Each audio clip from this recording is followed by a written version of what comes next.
welcome to another episode in the Criminal Calendar. We're going to be less mysterious than adventurous today because we have with us Bernard Cornwell. Hi, Bernard. Thank you, Barbara. Author of, he says 37 novels, but I'm not sure it's not more. I started to count when I got to your website today. For those of you who care, it's bernardcornwell.com. And maybe best known for the Sharpe series, which I counted 19 books. There are 19. I've just started the 20th. So Sharpe's Havoc, which is in fact this one, is the most recent. That's the new one, yes. And it's set in 1809, which is actually where the series started. And I've done a completely daft thing, which is I wrote one series of Sharpe books, which began in 1809 and went on to 1815. And I thought that was it. I thought there'd be no more books. And then, of course, the TV series came in Britain. Right. And so we started another series. And that one began in 1799, and that one is now caught up to the first series. So I have the problem of sort of jigsawing the two together. Actually, I think it's worked out pretty well. In Sharpe's Havoc, they have listed the books not in the order you wrote them, but in the order of the events. And I think Sharpe's Havoc actually falls number 7 because we're in 1809. Yeah, I have no idea. Well, I looked it up, so I'm prepared. But anyway, I think it did. And as a matter of fact, I really enjoyed the idea that you had, started in what, 1981 with the first two? Yes, the first one was published in 81, yeah. And you moved ahead reasonably quickly to Waterloo, which is the end of this huge conflict. But then, to redo it, you've gone back to India, and I don't know how many of our viewers realize that the Duke of Wellington, then Sir Arthur Wellesley, really made his name in India. Yeah, well, I don't see why any of your viewers should know it. It seems an extraordinary arcane piece of knowledge. But yeah, he learned his trade in India.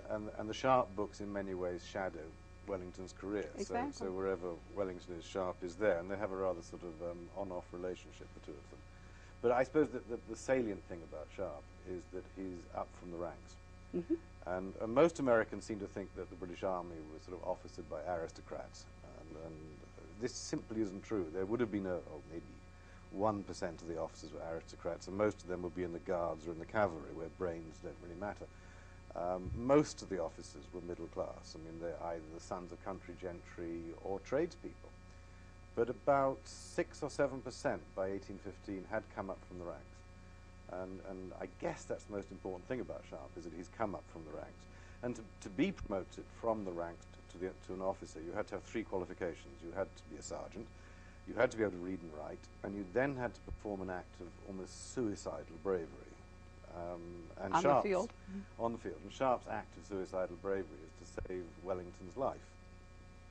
And curiously, it's an event that's in the second book of the series, yes, which is Sharpe's, I can never remember, Sharpe's Triumph.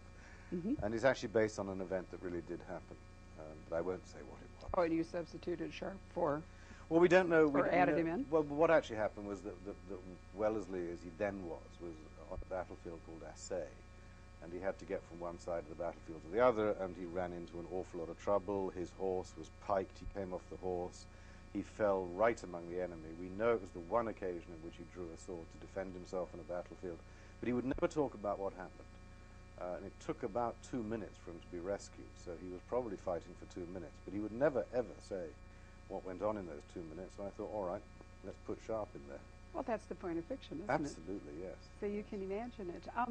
But back to your comment about officers, I don't know that how we think of the Army as a draft after World War II, but what we don't realize, I think, back in the time you're talking about, is that oftentimes, or at least some officers, bought commissions. It was something you did for, what, younger sons? And it seems quite extraordinary, doesn't it? Yes. It was purchased, commissioned by purchase. Right. And the lowest rank in the Army was ensign, which would be the equivalent of a second lieutenant in the second lieutenant, sorry, in the American Army today.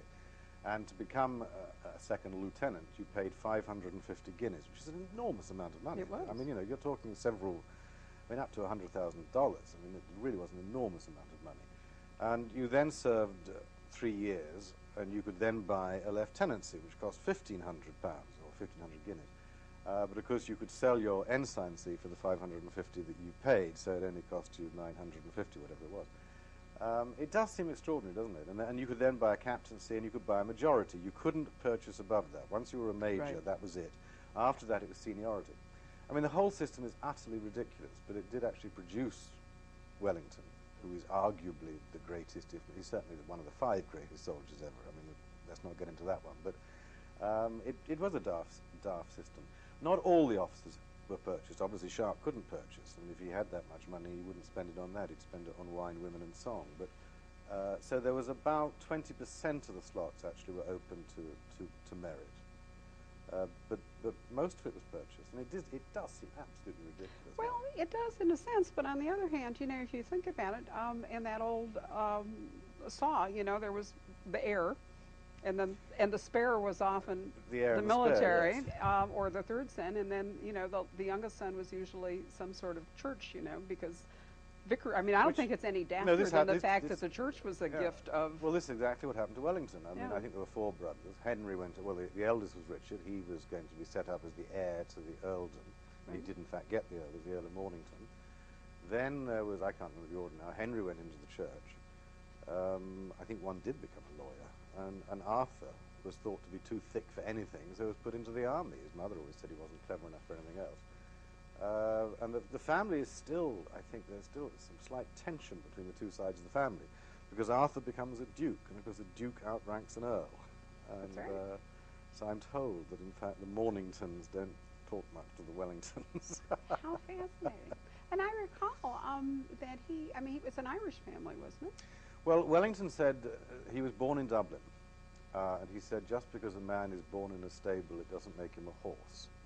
Ah. So I don't know, you make of what you will of that. He would never have considered himself Irish. The title was certainly Anglo-Irish, so they would call themselves Anglo-Irish. They're Dublin ascendancy gentry, so they're Protestant, they look back to England, and the Irish have never really claimed Wellington as one of their own. Okay, so what I was thinking is wasn't he serving before this book? Wasn't he actually in Ireland? Yes, he grew up mostly in England. He went to Eton. He then, after Eton, he went to Angers in France, where he learned French, and that was a military college.